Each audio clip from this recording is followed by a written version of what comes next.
So okay, I put out a tweet on the official Twitter account, like what's the like best story or like funniest story you had in meeting a professional football player in public. I will put the question like down here for the full context as well, so you guys can see.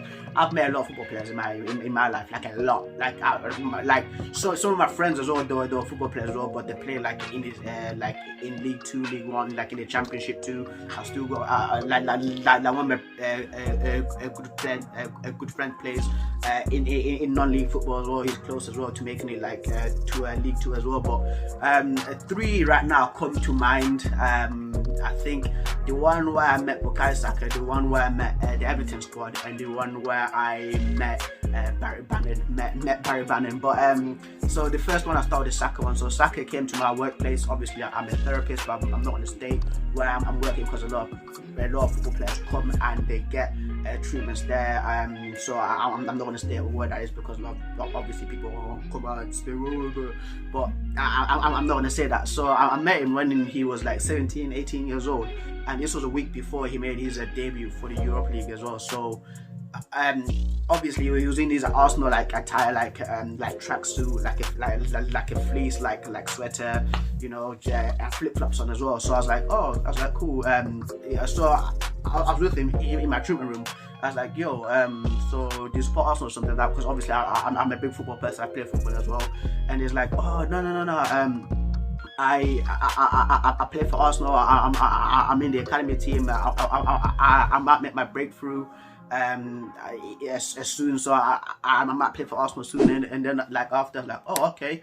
So we're obviously speaking, and like he's cool kid. I love the kid. Like in Arsenal, right? Like I could never say anything bad about Bukayo Saka as well, because like him and his family, they were really nice people. I spoke to his dad for ages as well, and I could see that he had a lot of faith in his son to actually make it to the top level. So I was speaking to him, and I was like, so what's the best goal he scored? And he's like, oh, there is one goal where I scored past Liverpool, but not actually the first team. Like I think it was the under 23s. He's like, yeah, I flicked over someone's head and I just hit like a top locker, and I was feeling so gassed about it. And I was like, oh, cool. Like literally speaking for ages, like about football, and I'm just trying to see his insight as well. And I was like, yeah, like you are a cool kid. Skipping a week later, right? My friend Matt supports Arsenal, and I remember telling him this. Skipping a week later, right? I see, my friend's watching the Arsenal game, and I'm looking at him, I'm like, I'm pretty sure I know that guy from somewhere. I was like, oh, that's the kid that I was speaking to. It looks like it's like and my friend was like, really? I was like, yeah, dude. I was like doing a treatment like a week ago on him, and then now he's here playing for Arsenal, and he's balling out, you know. And my friend was like, oh, that's sick, you know. And yeah, I was like, yeah, but like this, like for me, like with Saka, I do hope that he succeeds. Like I hope that he becomes like an Arsenal great, like Thierry Henry as well. Because like for me, right, I'm a Man United supporter, and to speak to me, right, for like an hour about football, it just kind of shows to what character is like, you know. But Saka, if you ever see this as well, I do hope that you remember this. Shout out to you, man, because you are a cool guy. But anyways, fast forwarding, right, next the Everton story. So the Everton story is when Everton came to my workplace. The entire team, right, they came to my workplace, and I seen a few of them like coming down to my area of the gym. Right, and I was like, oh, it's like his Everton team here, innit? And for me, like, I was like, oh, okay, so they almost be upstairs. Then I might get to chat to them. So I was on like the basement floor, though, on the ground floor, right? I literally run to the elevator, right? And I'm pressing the button, like going, like go, G, right? I opened the elevator. Literally, I kid you not, right? The elevator door opens. It's the entire like Everton team, like surrounding me, and I'm looking around. I was like, what the hell? I was like, oh, it won't be there, you know, like, and like in my mind, like I'm naming out all these guys in the box, because I didn't want to freak out and be like, oh, it's the Everton squad, what the hell, you know.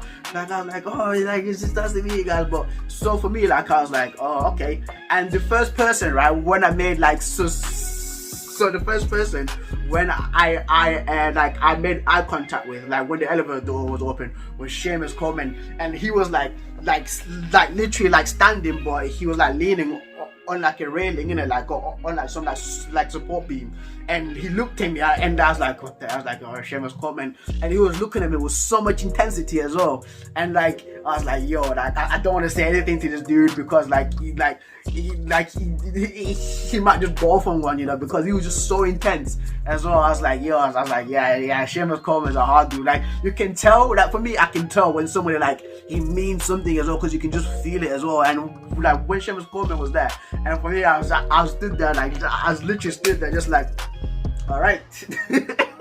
I didn't want to say anything because maybe if I said something as well, maybe I would have gone in trouble with my bosses. But man, I remember that. Like, and then I go outside, right? And there's two more Everton players. There's Lucas Digne as well. I see Lucas Digne. I'm like, my man, it's Lucas Digne. I walk out, right? And there's like a long kind of like a reception.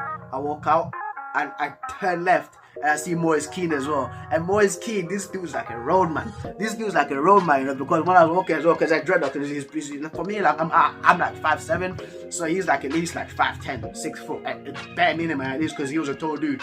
So I'm walking, right, and then I look at him. He looks at me as well. He probably looks at me like angry, like probably like how like a roadman would stare at you like on the street as well. I was like, what damn, like what's his problem? I'm walking again. And there's like a little like a reception area where like people can wait for each other, right? And there's a woman, and she's taking pictures of Theo Walcott. I kid you not, right? This is why for me now, with every famous person or professional football player, and me, I never like shout or even go for like an autograph for them, because like it does seem to get on their nerves as well, and it's a breach of like private space too. So there's a woman, right, and she stood there and she's taking pictures. I use the Sky Room as an example. She's taking pictures of Theo Walker, and Theo Walker obviously he's standing looking in a direction, but he can also see her taking pictures.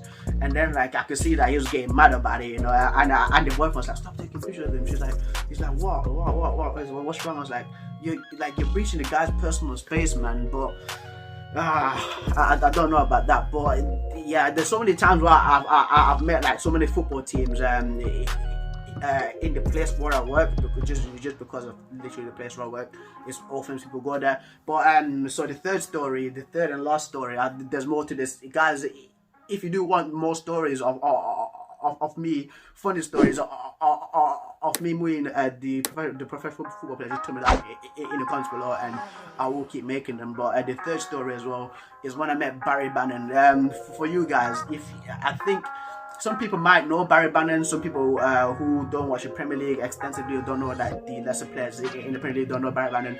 But I know of him because I was living in Birmingham, and and I was out in uni. I was like 19 years old, right? I was 19 years old, and I remember this because there was a nightclub in Birmingham called Gate Crashers, right? So it's just a big nightclub, and it was on Broad Street as well. There's a takeaway shop called Pit Stop. Shout out to Pit Stop because they made some sick takeaways as well. If you guys are in Birmingham, go check them out if you ever come out from a nightclub. But so uni, so for me, like in uni, like I know a lot of people. I've got a phrase, right, where I say I'm not a gangster, I'm just about, because it's from a line from a Stormzy song, and I say this like I know so many people as well. Like there's some people that you know, and you don't know the name and you can't put the face on them, but you feel like you know them. That's the same thing with Barry Bannon. So obviously we're out, right, as friends, and like all my friends, like 30 of us, go out.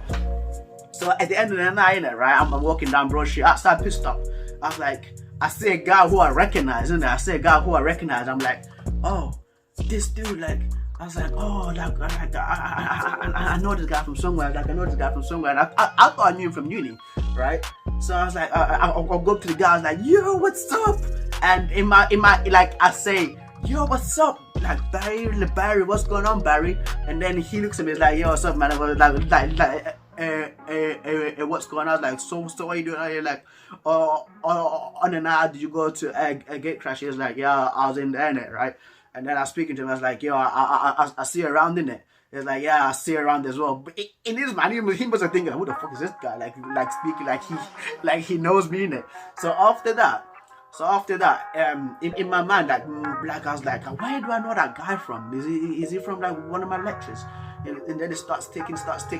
Barry Bannon plays for Aston Villa. I live in Birmingham, and I'm like, oh, it's Barry Bannon. It's like, it's Barry Bannon, right? So I was like, oh damn. So I'm like that. I run back to him, right? I run back to him. I was like, you're Barry Bannon, isn't it? Like, yeah. I was like, oh yeah.